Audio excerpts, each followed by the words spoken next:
30 লক্ষ শহীদ এবং 2 লক্ষ মা বোনের ইজ্জত সম্ভ্রমের বিনিময়ে আমাদের দেশের স্বাধীনতা এসেছে বাবা।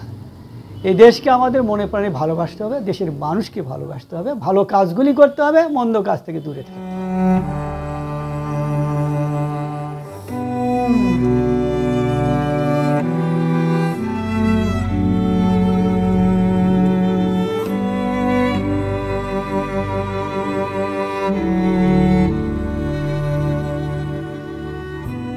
1971 সালে জাতির জনক বঙ্গবন্ধু শেখ মুজিবুর রহমানের উদাত্ত আহ্বানে ঢাকা রেসকোর্স ময়দানে যখন উদাত্ত আহ্বান করলেন, এবারের সংগ্রাম আমাদের মুক্তির সংগ্রাম এবং সংগ্রাম স্বাধীনতার সংগ্রাম, তোমাদের যা কিছু আছে তাই নিয়েই প্রস্তুত থাকো।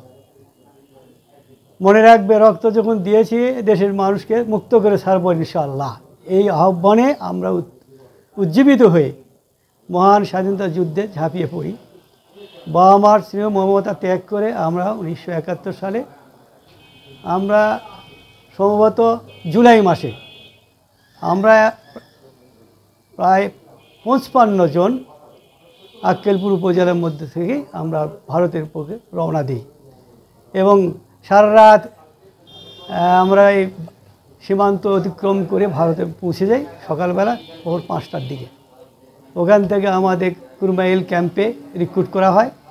রিক্রুট করার পর এক রাত থাকে, তারপরে পতিরাম ক্যাম্পে নিয়ে যাওয়া হয়। পতিরামে এক রাত থাকার পরে আমাদের শিলিগুড়িতে প্রেরণ করা হয়। ভারতের দার্জিলিং পাহাড়ের পাদদেশে, কার্শিয়ান পাহাড়ের পাদদেশে, সেই শিলিগুড়ি অধদেশে এক অরণ্য, গভীর অরণ্যের মাধ্যমে পানিঘাটা শিলিগুড়ি ক্যাম্পে আমাদের প্রশিক্ষণ হয় 1 মাস। 1 মাস প্রশিক্ষণ নিয়ে আমরা আবার তৎকালীন 7 নম্বর কমান্ডার হেডকোয়ার্টার তরঙ্গপুরে আসি। তরঙ্গপুরে আসে, এখানে গ্রুপ করে দেয় 10 জন, 15 জন, 20 জন, 25 জনকে একটা গ্রুপ করে দিয়ে কমান্ডার, ডেপুটি কমান্ডার নিয়োজিত করে দায়িত্ব দিয়ে, আমি এই কমান্ডারের দায়িত্ব ছিলাম, 134 নম্বর গ্রুপ কমান্ডারের দায়িত্ব। আমার গ্রুপে 20 জন মুক্তিযোদ্ধার প্রশিক্ষণপ্রাপ্ত তাদেরকে নিয়ে, পাশাপাশি আর একটা গ্রুপকে দায়িত্ব দেওয়া হয়।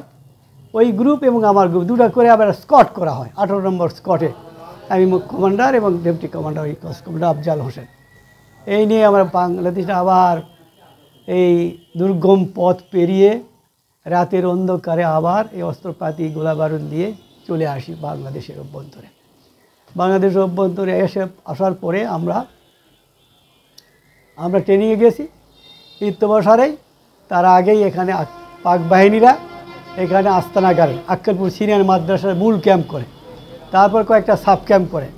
Station Akkelpur station sub camp, Haleliya bridge sub camp, আক্কেলপুরে যেখানে নবাবগঞ্জ ব্রিজ সাব ক্যাম্প, তারপরে জামালগঞ্জ রেল স্টেশনের সাব ক্যাম্প। এই কয়টা সাব ক্যাম্প করে তারা প্রতিরোধ করে আর কি।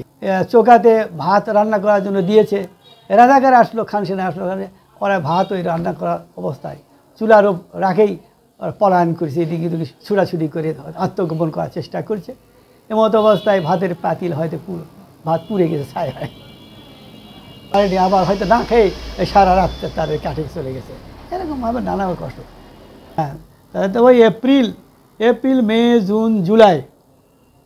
জুন এ পর্যন্ত খুবই কষ্ট করেছে। তারপরে আমরা যখন চলে আসি, মনে করো যে জুলাইয়ের পর আগস্ট, সেপ্টেম্বর থেকে কমিছে, সেই দুঃখ যাতনাগুলো কমিছে। এ জায়গা থেকেই লোকজন আসছিল, এই চলার পথে আসার পথে অনেক লোকজনকে ধরে এখানে মারধর করেছে, পুঁতে রাখছে বিভিন্ন জায়গাতে।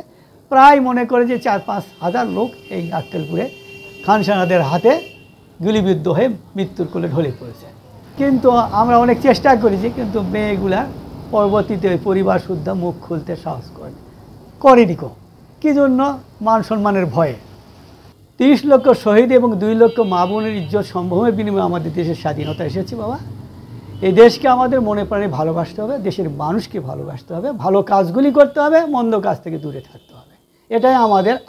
সংবাদ, ফিচার ও অনুষ্ঠানের জন্য ভিজিট করুন সংবাদ প্রকাশের ওয়েবসাইট এবং যুক্ত থাকুন ফেসবুক পেজ ও ইউটিউব চ্যানেলের সঙ্গে।